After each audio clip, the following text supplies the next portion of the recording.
So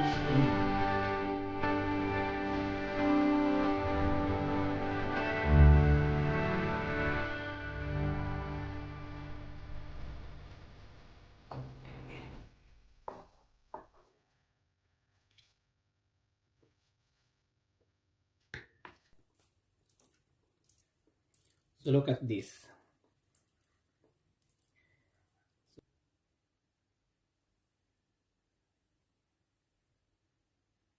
Hello everyone, welcome back to my channel. So today we're gonna prepare tiramisu. So if you are new in this channel, make sure you click the subscribe button down below and hit notification bell and you will be notified every time I post the video.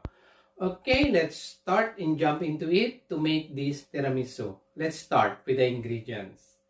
First ingredients is 4 pieces of egg and then 500 grams mascarpone, 100 grams of granulated white sugar, and then the biscuits that we needed, and then the coffee where we can dip the biscuits. You can use the Nescafe, but you have to dilute in water.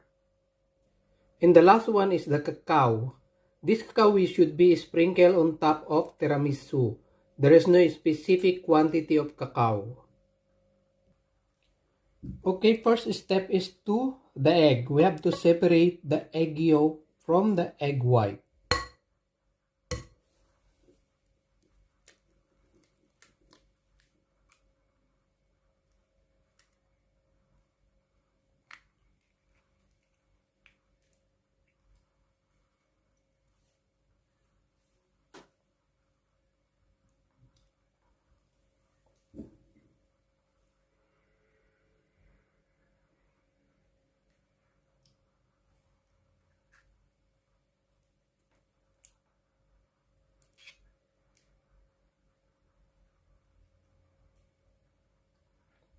Okay.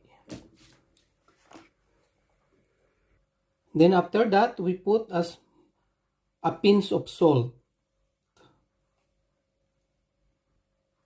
And then let's start to make a whipped cream.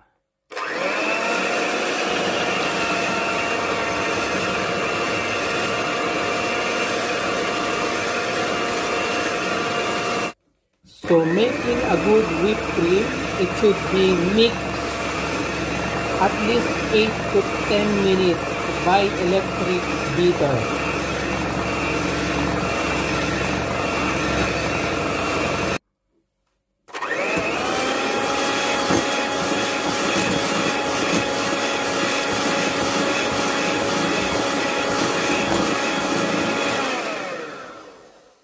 Okay, after 8 minutes, this is the result. Look, that is the perfect whip when you make. So okay, so we drop the granulated white sugar to the egg yolk. So let's start to mix.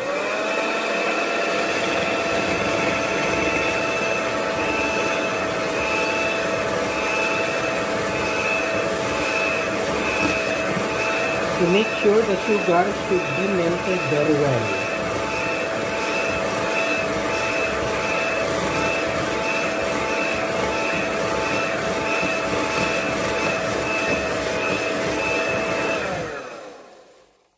So after we mix up well the sugar and the egg yolk, we combine the mascarpone.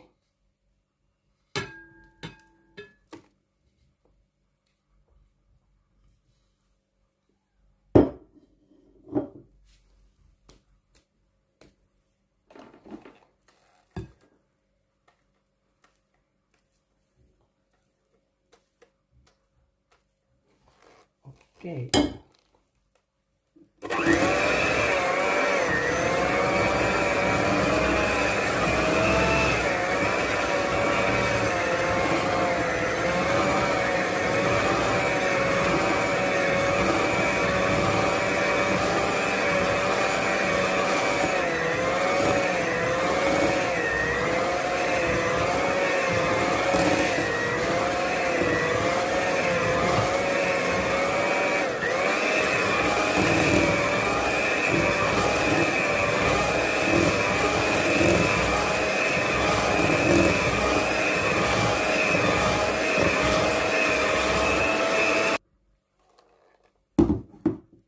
Okay, we clean up all the sides by spatula.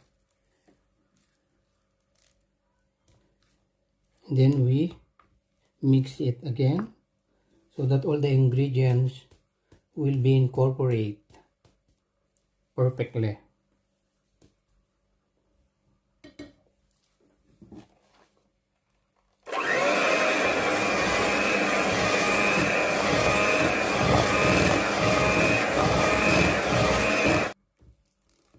Okay, after we mix up mascarpone with the egg yolk, now we can combine the whipped cream that we made first.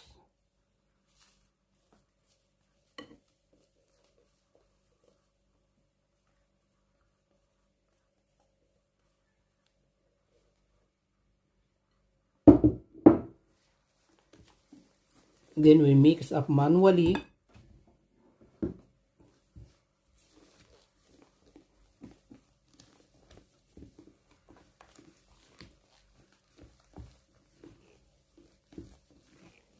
So make sure you mix up very well.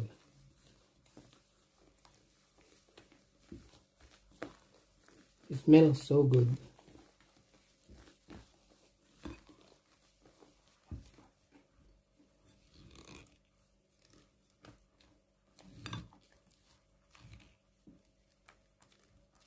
Okay, I think we mix up very well and the ingredients are incorporated very well.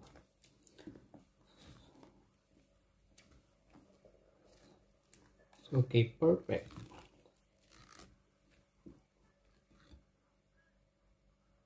Nice. And then the next is the coffee. So this coffee is an Italian coffee. So if you don't have like this one, you can use Nescafe.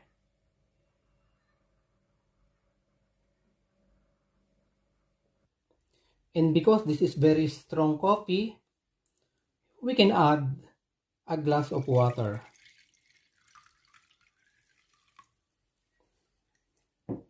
And then 2 tablespoons granulated white sugar. Only 2 tablespoons. Teaspoon rather, the small one. Then we mix so that the sugar will be diluted or will be melted. Remember guys, 2 tablespoon granulated white sugar or 1 tablespoon granulated white sugar. Okay. There is no specific quantity or amount of coffee as long as it can accommodate or it can be your biscuit will be deep here. So if it is not enough, the first one you prepare, you can prepare another one coffee.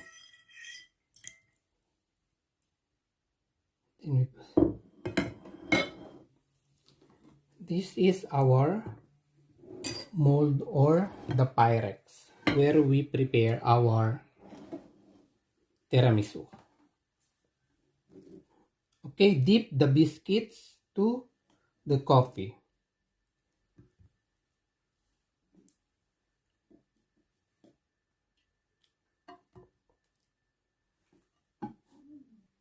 So okay, in all direction.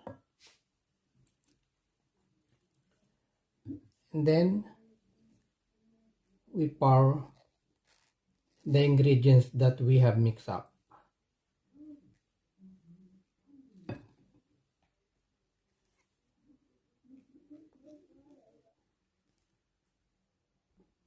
Okay, the first layer we made.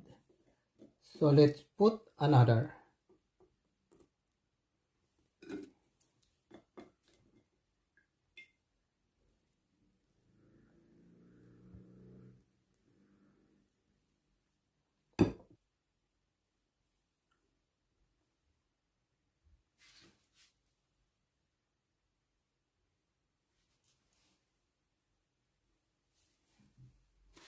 Okay, after We made all, so the last part is to sprinkle the cacao on top.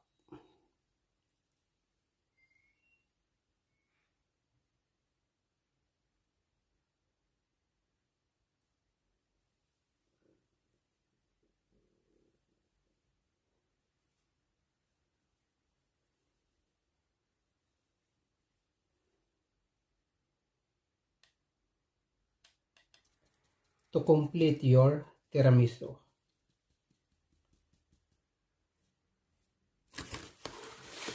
Okay, let's put the cover, the plastic film.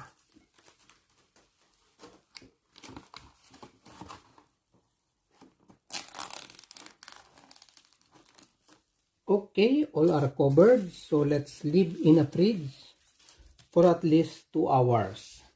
So see you later.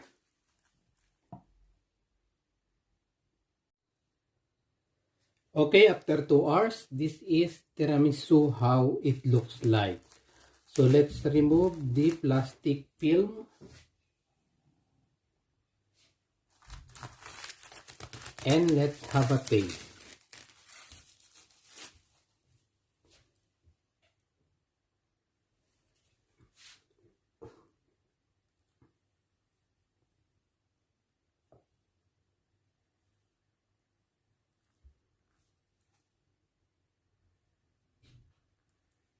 Smells so good.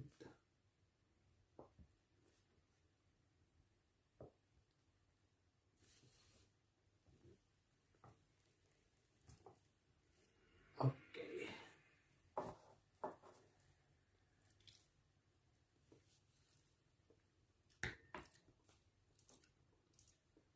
So look at this. So very nice.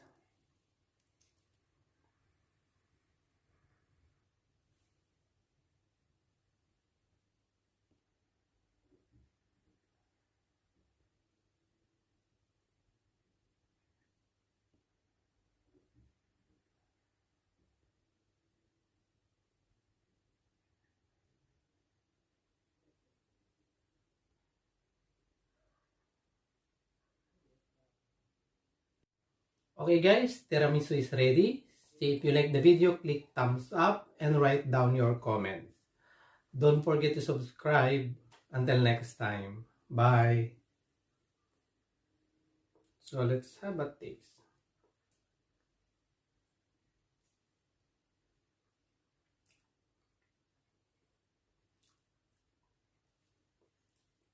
Good. Perfect. The sweetness, the bitter because of cacao and coffee is balanced. So perfect tiramisu. Thank you so much for watching. Till next time.